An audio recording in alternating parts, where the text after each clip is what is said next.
The world shuddered. A dark secret had emerged from the shadows of World War II, a revelation that would haunt humanity for generations.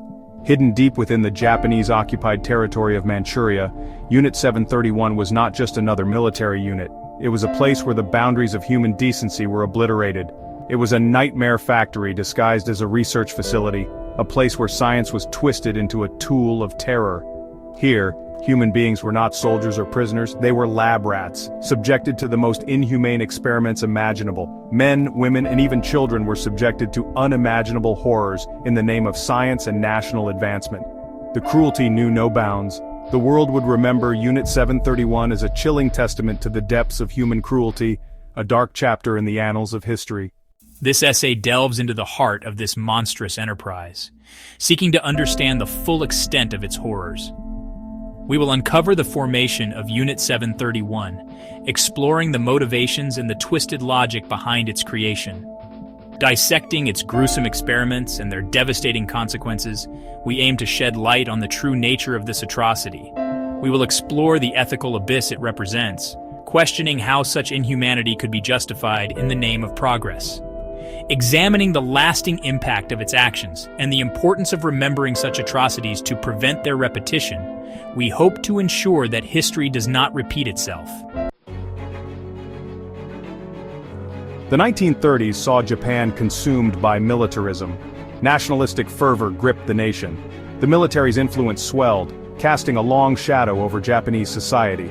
Expansionism became the order of the day. It was within this climate of unbridled ambition and warped ideology that Unit 731 was born. Officially chartered as the Epidemic Prevention and Water Purification Department of the Kwantung Army, Unit 731's true purpose was far more sinister. It was tasked with developing biological and chemical weapons, a horrifying new facet of warfare. The unit established a sprawling complex near Harbin, China, camouflaged amidst the region's vast plains. Behind its walls, a horrifying truth was being written with the blood of innocent victims. At the helm of this macabre operation was Dr. Shiro Ishii, a brilliant but ruthless bacteriologist. Driven by a perverse ambition for scientific recognition and fueled by a chilling disregard for human life, Ishii turned Unit 731 into a factory of suffering. His victims, known by the dehumanizing moniker Maruta, logs, were primarily Chinese civilians and prisoners of war. They were subjected to experiments that would make even the most hardened soul recoil. Vivisection without anesthesia, forced infection with deadly diseases like plague and cholera, exposure to extreme temperatures and pressures. These were just a few of the horrors inflicted upon the prisoners.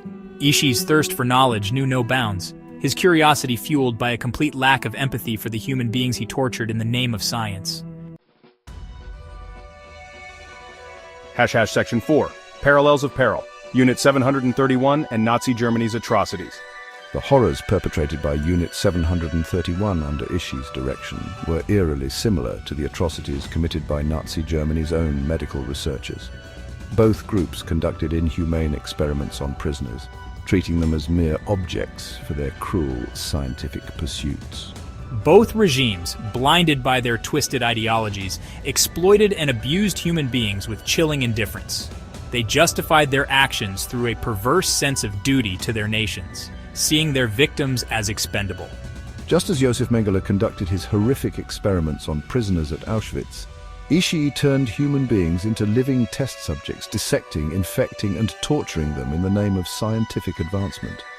The scale and brutality of these experiments were beyond comprehension.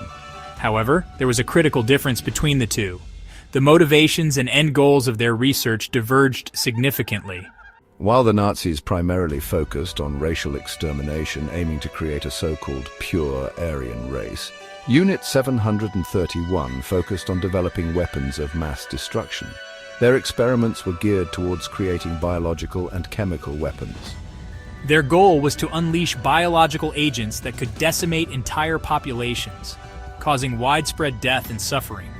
The scale of devastation envisioned by Ishii and his team was potentially far greater, with the potential to inflict unimaginable suffering on a global scale.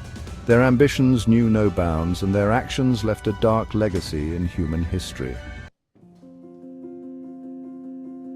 Section 5, Immunity and Impunity, the U.S. Deal and the Question of Justice. As World War II drew to a close and Japan faced defeat, Ishii attempted to erase all evidence of Unit 731's activities. Buildings were razed, documents were burned, and remaining prisoners were executed. Ishii, however, was not held accountable for his crimes.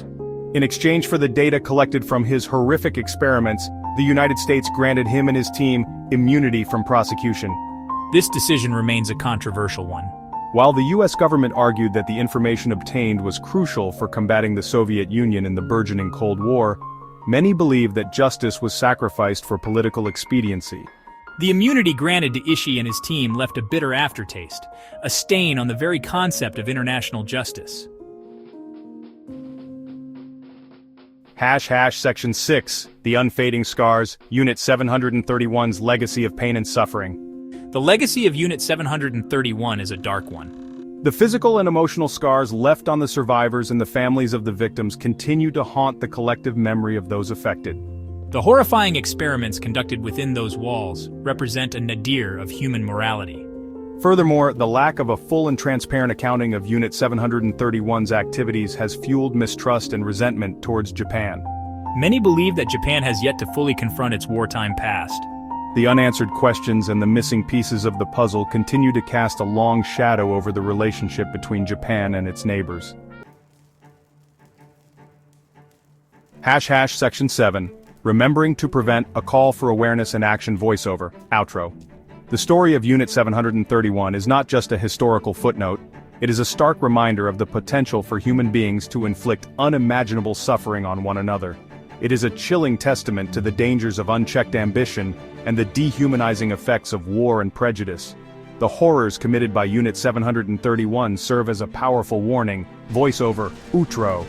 It is a chilling testament to the dangers of unchecked ambition and the dehumanizing effects of war and prejudice. As we move further away from the events of World War II, it becomes even more critical to remember the atrocities committed by Unit 731. As we move further away from the events of World War II, it becomes even more critical to remember the atrocities committed by Unit 731. We must learn from this dark chapter in human history. We must learn from this dark chapter in human history. By understanding the full extent of these horrors, we can work towards a future where such atrocities are never repeated. Voiceover, outro. We must remain vigilant against the forces of hatred, intolerance, and unchecked ambition. Only by confronting the past and acknowledging the full scope of these horrors can we hope to prevent such atrocities from ever happening again. Only by confronting the past and acknowledging the full scope of these horrors can we hope to prevent such atrocities from ever happening again. Let us honor the memories of those who suffered by ensuring that history does not repeat itself.